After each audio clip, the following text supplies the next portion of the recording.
Concept आगे चलने से पहले डिटेल से बता देती हूँ। तो ऑर्गेनिक केमिस्ट्री बेसिकली स्टडी है हाइड्रोकार्बन्स की एंड डेरिवेटिव्स ऑफ हाइड्रोकार्बन्स, ठीक है। अच्छा, अब keep this thing clear in your mind कि हमने पढ़ा हाइड्रोकार्बन्स क्या थे, compound of carbon and hydrogen only.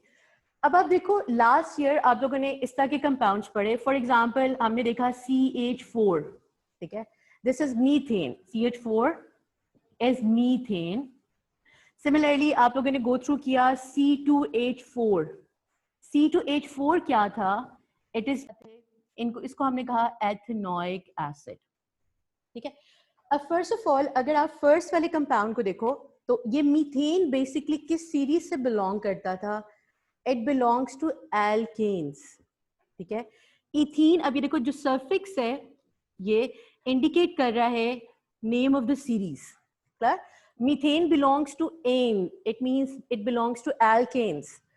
In ethene belongs to alkenes because each family has a specific suffix जो कि उसके सारे components से compounds के साथ लगता है। So इसका मतलब है CH4 is basically methane, C2H4 is ethane, ethane is an alkane। अब ये देखो because it has OH, ethanol में जो ol है वो suffix है, ठीक है, and because it has OH तो हम इसको क्या कहते थे, last year हमने देखा it is alcohol, ठीक है। OH जो है represents it's an alcohol, clear। और similarly ethanoic acid, carbon and hydrogen, ठीक है, they are the compounds of carbon and hydrogen only, so these first two are called hydrocarbons, the first two are called hydrocarbons। Why they are hydrocarbons? Because they contain only carbon and hydrogen, that's why they are called hydrocarbons। So all the members of alkene, all the members of alkenes, they have only carbon and hydrogen, so that's why they are called hydrocarbons, ठीक है। Similarly for example अगर आप ethanol और ethanoic acid को देखो, for the time being अगर आपको naming इसकी मुश्किल लग रही है, कोई मुश्किल नहीं है, बिकॉज हम ये सब चीजें एक दफा दोबारा डिटेल से पढ़ेंगे एएस केमिस्ट्री में। अभी तो मैं सिर्फ आपको उन चीजों से फेमिलियराइज कर रही हूँ जो आपकी रिलेटेड है और जो कॉन्सेप्ट हमें आगे लेके चलने हैं, ठीक है। So hydrocarbons are the compounds that contain carbon and hydrogen only, सिर्फ कार्बन और हाइड्रोजन है। और नीचे वाले कंपाउंड्स अगर आप if you look into it deeply तो आप देखो इसमें ऑक्सीजन है कार्बन हाइड्रोजन के अलावा, इसमें ऑक्सीजन है कार्बन हाइड्रोजन के अलावा। So these two type of compounds are called derivatives of hydrocarbons. इनको हम क्या कहते हैं, डेरिवेटिव्स ऑफ हाइड्रोकार्बन्स। सो हमने जब अब बैक टू द डेफिनेशन हमने देखा ऑर्गेनिक केमिस्ट्री क्या थी, ऑर्गेनिक केमिस्ट्री थी स्टडी ऑफ हाइड्रोकार्बन। हाइड्रोकार्बन्स का मतलब हम सिर्फ उन कंपाउंड्स को कंसिडर कर रहे हैं, हम उन कंपाउंड्स को स्टडी कर रहे हैं जिनके अंदर सिर्फ कार्बन और हाइड्रोजन है। एंड सिमिलरली हम स्टडी कर रहे हैं derivatives of hydrocarbon. Derivatives of hydrocarbon को किससे से डिफाइन कर सकते हैं कि these are the compounds that contain other elements like oxygen, it could be nitrogen, it could be sulfur, in addition to carbon or hydrogen। carbon और hydrogen के अलावा कोई और element होगा that must be a hydrocarbon। इसका मतलब है derivatives of hydrocarbon की definition अगर मैं लिखूं तो हम कैसे इसको define कर सकेंगे कि they are the compounds that contain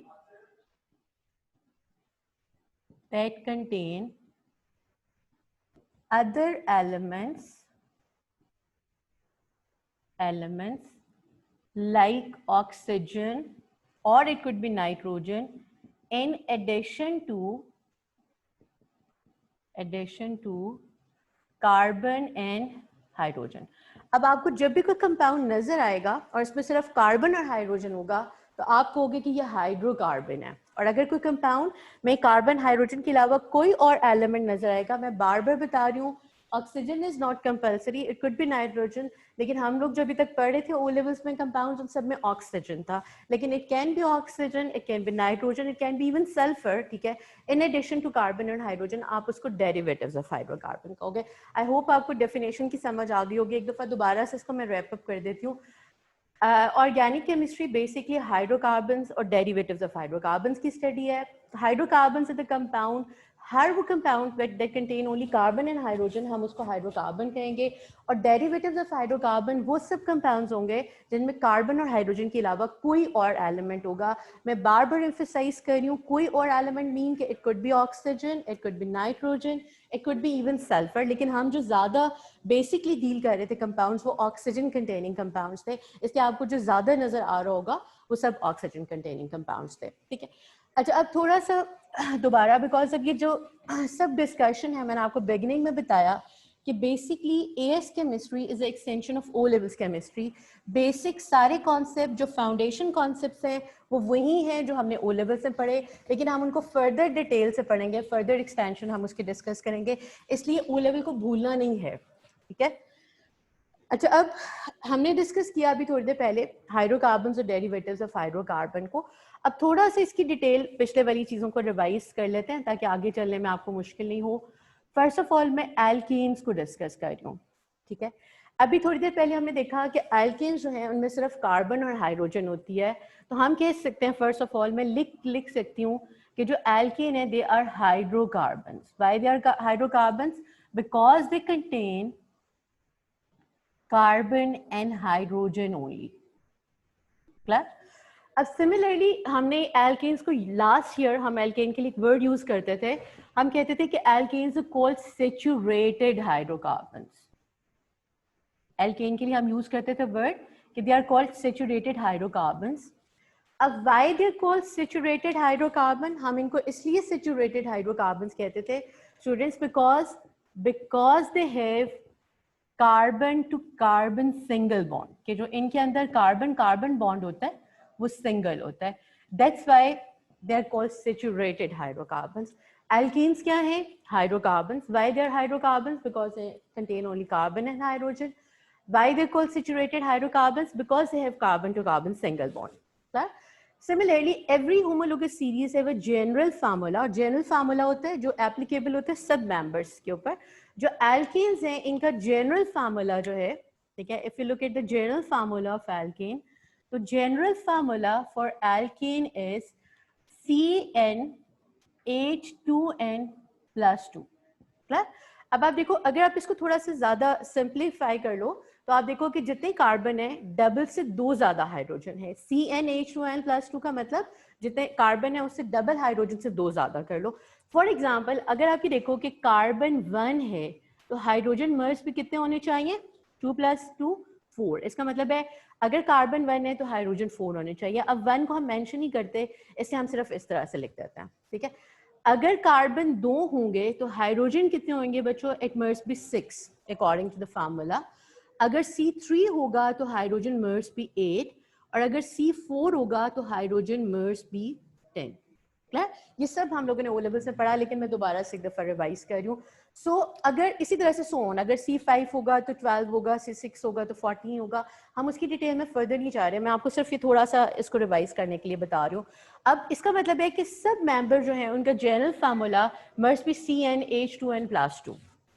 clear? ये बात हो गई। अच्छा अब इसमें एक और इम्पॉर्टेंट चीज, जब हम नेमिंग को देख रहे थे तो मैंने बताया CH4 क्या है? It is called methane. What it is called? It is called methane. अब आप देखो इसमें हर एक कार्बन वाले कंपाउंड को आप इस तरह से कहोगे मीथेन।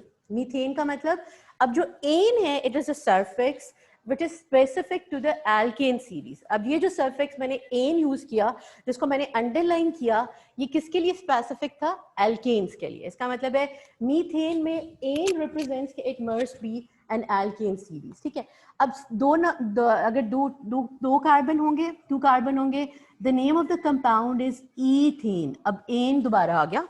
ठीक है, 3 कार्बन होंगे तो इट मस्ट बी प्रोपेन। अब आप सिर्फ पहली सीरीज आपको पता है, लास्ट ईयर जब हमने पढ़ा था, अगर आप एल्केन्स को याद कर लेते हो नेम उनके, तो बाकी सारे सिस्टमैटिकली आपको याद हो जाएंगे। और बिल्कुल इसी तरह से इसको आपको थोड़ा सा देखना होगा। और 4 कार्बन वाले को हम ब्यूटेन कहेंगे। सिमिलरली अगर मैं 5 कार्बन लूंगी तो हाइड्रोजन मस्ट बी 12।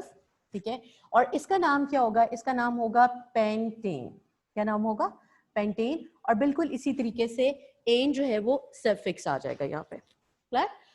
सो अब आप देखो ये सब क्या थे? हाइड्रोकार्बन्स थे, बिकॉज उनमें कार्बन हाइड्रोजन ओनली था। और ये एल्केन्स क्यों थे? क्योंकि ये जनरल फार्मूला को फॉलो कर रहे थे, first member is methane, second member is ethane, third member is propane, fourth member is butane and pentane similarly, और आगे so on हम डिस्कस करेंगे। एल्केन्स को जब एक अलग से चैप्टर है जिसमें हम एल्केन्स को डिस्कस करेंगे, उनकी केमिकल प्रॉपर्टीज, उनके केमिकल रिएक्शंस डिस्कस करेंगे, तो मैं आपको और डिटेल से ज़्यादा बता दूंगी, ठीक है। लेकिन ये सब हम लोगों ने ओ लेवल्स में गो थ्रू किया हुआ है। अब सिमिलरली फॉर एग्जांपल अगर हम एल्केन के बाद अगली सीरीज को डिस्कस करें जो हमने ओ लेवल्स में डिस्कस किया था, विच इज कॉल्ड एल्कीन्स, ठीक है। अब एल्कीन्स और एल्केन्स में बेसिक डिफरेंस क्या है वो हम लोगों ने देखना है ना।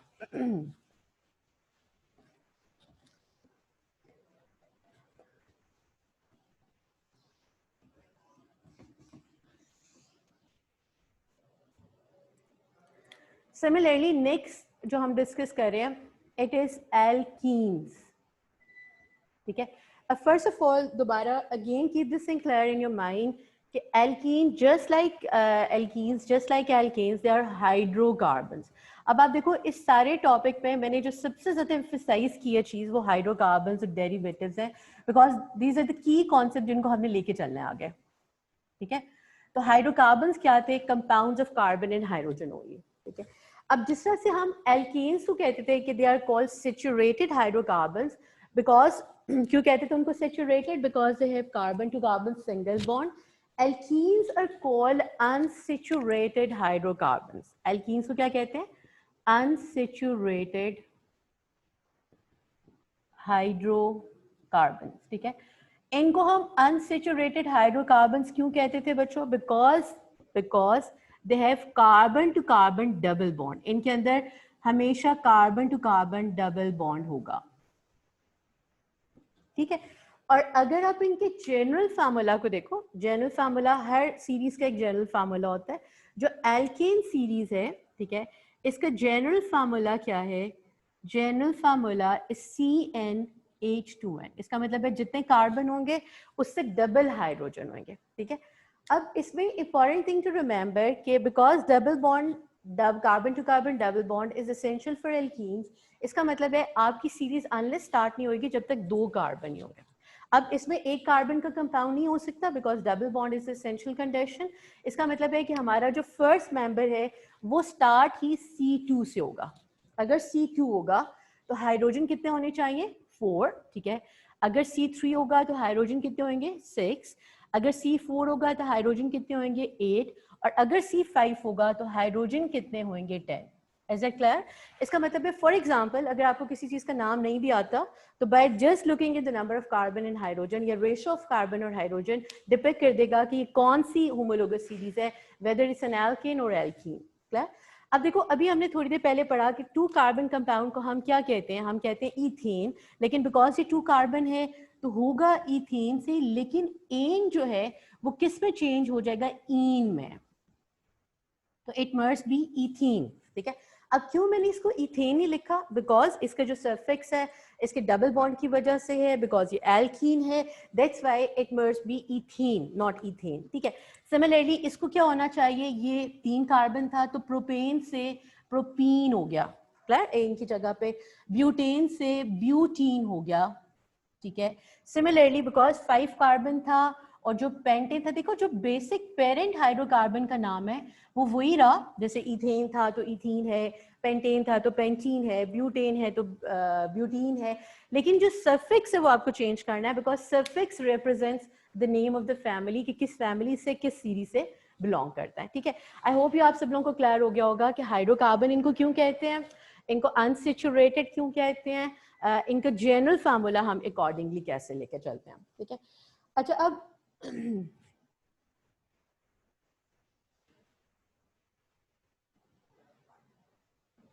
25 मिनट्स लेफ्ट हो गए। अच्छा चलो ठीक। अच्छा अब थोड़ा सा मैं जो है इसको इसके बाद आपको, आई होप आज के लिए काफ़ी है यही, ठीक है, क्योंकि ज़्यादा ना हो जाए आप लोगों के लिए। उन सब बच्चे जो इन लोगों ने ओ लेवल्स में ये सब चीज़ें पढ़ी हुई हैं, इन सब चीज़ों को एक दफ़ा दोबारा से गो थ्रू कर लो, ठीक है।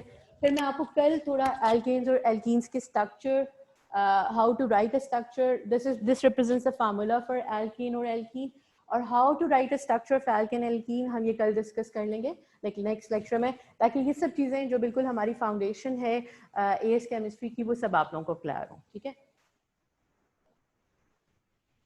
भागना ना चाहिए बच्चे, पहले दिन केमिस्ट्री